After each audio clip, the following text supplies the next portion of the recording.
կարող եք գալ, խնդրեմ։ Շնորհակալություն դրական բնութագրի համար, Տիկին Անա, այդ կարևոր թեմա է յուրաքանչյուր հասարակության մեջ, ընդհանուր առմամբ երեխայի պաշտպանությունը պետք է լինի թիվ 1 խնդիրը։ Արսենը Վարդանյան խոսեց առավելապես բարոյահոգեբանական մթնոլորտի մասին, որ տիրում է հանրապետությունում, ես կփորձեմ խոսել որոշակի թվերով։ Հայաստանը բազմաթիվ կոնվենցիաներ է ստորագրել երեխաների պաշտպանության մասին։ Դեռ անկախությունից սկսած մինչև մեր օրեր։ Այդ կոնվենցիաները իրենցից ենթադրում են ռեալ երեխայի պաշտպանություն։ Ինչ է նշանակում երեխայի պաշտպանություն։ Առաջին հերթին նշանակում է, որ երեխան պետք է գոնե սնունդով ապահոված լինի, կրթությամբ ապահոված լինի, առողջապահությամբ ապահոված լինի։ Ցավոք Հայաստանում այսօր ամեն երրորդ երեխա ապրում է խորը աղքատության մեջ։ Սա թիվ է, որը ահազանգ է։ Ամեն 5 տարեկան երեխաների մի զգալի տոկոս քրոնիկ թերսնվում են։ Սա նշանակում է, որ Հայաստանում այդ երեխաները ի վիճակի չեն հետո նաև ստանալու լավ կրթություն, ի վիճակի չեն առողջ լինելու, լավ առողջապահություն չեն կարողանա ստանալ, որովհետև աղքատի ընտանիքում երեխա, էլ չեմ խոսում, թե Հայաստանում աղքատության մակարդակը, որ սանդղակին է հասել, բնականաբար աղքատ ընտանիքում աղքատ երեխան չի կարող ստանալ ոչ նորմալ կրթություն, ոչ նորմալ առողջապահություն, ստացվում է, որ ապաշնոր կառավարության ղեկավարման արդյունքում մենք Հայաստանը տանում ենք ոչ Հայաստանում ապագայում եւս ստանալու ենք անկիրթ հասարակություն, որովհետև ցավոք Հայաստանի հասարակության զգալի մասը այսօր աղքատության ճիրաներում խեղդվում է եւ խոսում ենք երեխաների պաշտպանության մասին, դա գոնե Հայաստանի նման երկրի համար, որը տարածաշրջանում համարվում է ամենաաղքատ պետությունը, դա ֆարս է։ Կեղծ լոզունգ է Հայաստանում որևէ երեխա այսօր, եթե ընտանիքը չի հոգում իր երեխայի հարցը, պետության կողմից որևէ հարցում պաշտպանված չէ։ Բերեմ մի օրինակ, Տիկին Անահիտը ասում է ձեր ընտանիքի օրինակով բերեմ, այո, մեր ընտանիքում կա անչափահաս երեխաներ կան եւ օրինակ նորածին երեխայի համար պետությունը սահմանում է 31600 դրամ նպաստ։ Այդ իրենց համար ասում են, որ 50,000 դրամը սուրճի համար դա բավականին քիչ գումար է։ Գուցե եւ քիչ է։ 250,000 սահմանվեց, որ SON կաֆեներում զվռնեն ու սուրճ խմեն։ 31600 դրամը նորածին երեխայի համար մենք գիտենք դա ինչ գումար է։ Մեր ընտանեկան բյուջեում հաշվում ենք նորածին երեխայի ծախսը կազմում է 100,000 դրամ։ Նորածին ասլով արդեն 5 ամսեկանից սկսած այդ ծախսը ավելի է մեծանում, որովհետև մեկ կաթը միջինացված գինն եմ ասում, բոլոր դեղատներում վաճառվում է 4000-ից ոչ պակաս։ Տակդիրները լավ հասկանում ենք ինչ գներ են։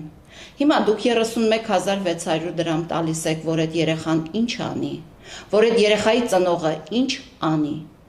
Հետևաբար եւ կարող եմ ասել, որ մեր հասարակության մեջ այսօր երեխաները ցավոք, ինչպես նաեւ մեր կենսաթոշակառուները ամենաանպաշտպան խավն են համարվում, որովհետեւ եթե երեխայի ծնողը եւս աղքատ է, նա չի կարողանում բնականաբար պաշտպանել իր երեխայի սննդի, կրթության, մնացած այլ հարցերը, ստացվում է, որ անպաշտպան է։ Բազմաթիվ լրատվամիջոցներ, բազմաթիվ ընտանիքների, բազմազավակ ընտանիքների են նկարել, տեսանյութեր են պատրաստել եւ հրապարակել, թե աղքատության ինչ ճիրաներում են ապրում այդ ընտանիքները։ Մոտ 1 ամիս առաջ ես ահազանգ ստացա Շենգավիթ վարչական շրջանում, որտեղ մի կին իր 4 անչափահաս երեխայի հետ ապրում էր տնակում։ Զանգահարեցի Շենգավիթ թաղապետարան, ահազանգը հնչեցրեցի, ասացի մոտավորապես որ տարածքում է ապրում այդ ընտանիքը,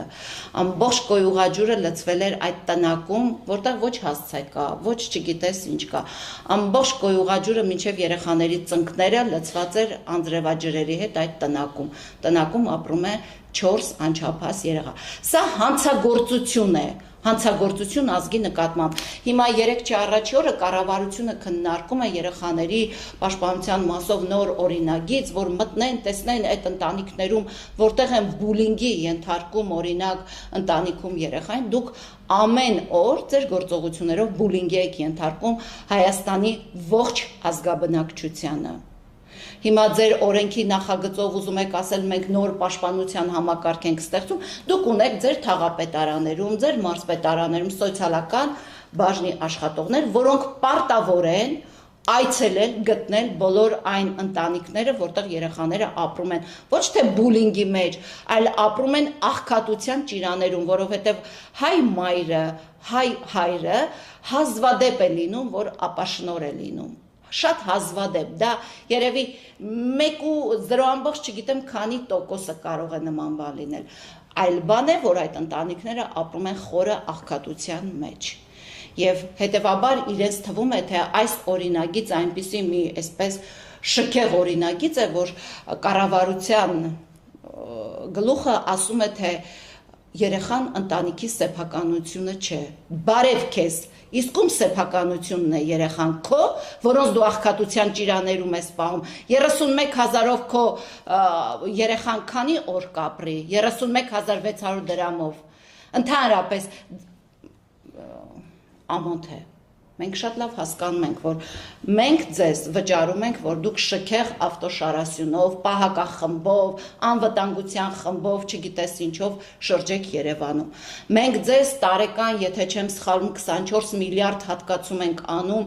մենք բոլորս հարկատուները անում, որպեսզի դուք այդտեղ ճոխճոխ սնվեք, ճոխճոխ ապրեք, բոլոր բարիքներից, բոլոր երկրներ շրջագայելուց ձեր երեխաները կարողանան օգուտ ստանալ մեր հարկերի հաշվին։ Մենք ձեզ ի վերջո սնում ենք, որ դուք այդ կառավարական առանձնատանը ձրի ապրեք, մենք ձեզ հարկ ենք տալիս, որ դուք այդտեղ ձրի ապրեք։ Մենք ձեր համար ամեն ինչ անում ենք։ Ձեր երեխաների տակդիրների գումարներն էլ ենք մենք տալիս։ Ձեր երեխաների կաթի գումարն էլ ենք մենք տալիս, խոսքս իշխանավորներին է վերաբերում։ Հիմա դուք մեզ ասում եք, որ ձեր երեխան ձեր սեփականությունը չի։ Ում սեփականությունն է երեխան։ Այն երկրի կառավարության, որը ընդամենը 31,600 դրամ է տալիս, ասում է երեխա պահեք սրանով։ Ես այս տվյալները համադրելով եւ ամփոփելով ուզում եմ ասել, որ Հայաստանում երեխաների պաշտպանությունը ցավոք գտնվում է սարսափելի վիճակում։ Էլ չեմ խոսում այն թմրանյութերի մասին, որոնք այսօր այս իշխանության անգործության, հանցագործ անգործության արդյունքում թմրանյութերը շրջում են բոլոր անչափահաս երեխաների շրջանում։ Մեկ տեսնում ենք, որ ասում են տոնայով այսքան թմրանյութ արգրավեցինք, մեկ էլ տեսնում ենք, որ այդ թմրանյութը վխտում է անչափահաս երեխաների շրջանում։ Դուք հանցագործություն եք իրականացնում երեխաների նկատմամբ։ Եվ ես նաև համաձայն չեմ այն ձևակերպմանը, որ հունիսի 1-ը երեխաների պաշտպանության օրն է, որովհետև դա ինչ-որ ժամանակաշրջանում գուցե այո, 1 օր երեխաներին պիտի տալ, բայց երեխան պետք է լինի ամեն րոպե, ամեն ժամ, ամեն վայրկյան հոգացության ներքո եւ ընտանիքի եւ պետության կողմից։ Հիմա դուք այո, ընտանիքներին վերաբերում եք որպես ձեր իսկ մատնանշած ճուլանի, ձեզ թվում է ընտանիքը եւս ճուլան է, ճուլանից դուրս եկածները որոշել են, որ այս երկրում ամեն ինչ ճուլան է, հիմա դուք ուզում եք երեխաներին նույն կերպ վերաբերվեք, ասում եք, որ երեխան ընտանիքի սեփականությունը չէ։ Իմ երեխան, դա իմ սեփականությունն է, այդ երեխային ես եմ ծնել, ես եմ շահել, ես եմ պահել, առանց պետության որևէ աջակցության,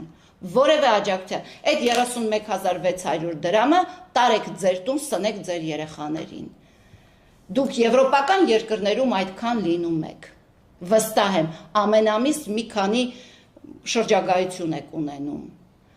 Բա որ գնում եք մի բան չեք սովորում, չեք տեսնում այնտեղ նորածին երեխային մինչև ծնվելը, բերեմ Նիկոլ Փաշինյանի սիրելի Ֆրանսիայի Մակրոնի ղեկավարած երկրի օրինակը, այնտեղ երբ որ երեխան պիտի դեռ ծնվի, հատուկ բժշկական ծառայությունները, հատուկ սոցիալական ծառայությունները գնում են այդ ընտանիք, ուսումնասիրում են այդ ընտանիքում երեխայի պահման սենյակը, ինչ պայմաններում պետք է պահվի երեխան, արդյոք լուսավորությունը համապատասխանում է, արդյոք ջերմությունը համապատասխանում է, արդյոք սանիտարահիգիենիկ վիճակը համապատասխանում է, հետո նոր երեխայի ծնվելուց հետո բուժհաստատությունը երեխային տեղափոխում է այդ ընտանիք, դուք ինչ եք անում, դուք ինչ եք անում, անամոթությունից և հանցագործությունից զատ ես ոչինչ չեմ տեսնում ցավոք, շնորհակալություն։ Ձեզ շնորհակալություն, Տիկին Ռուզաննա, խնդրեմ, պարոն Վարդանյան։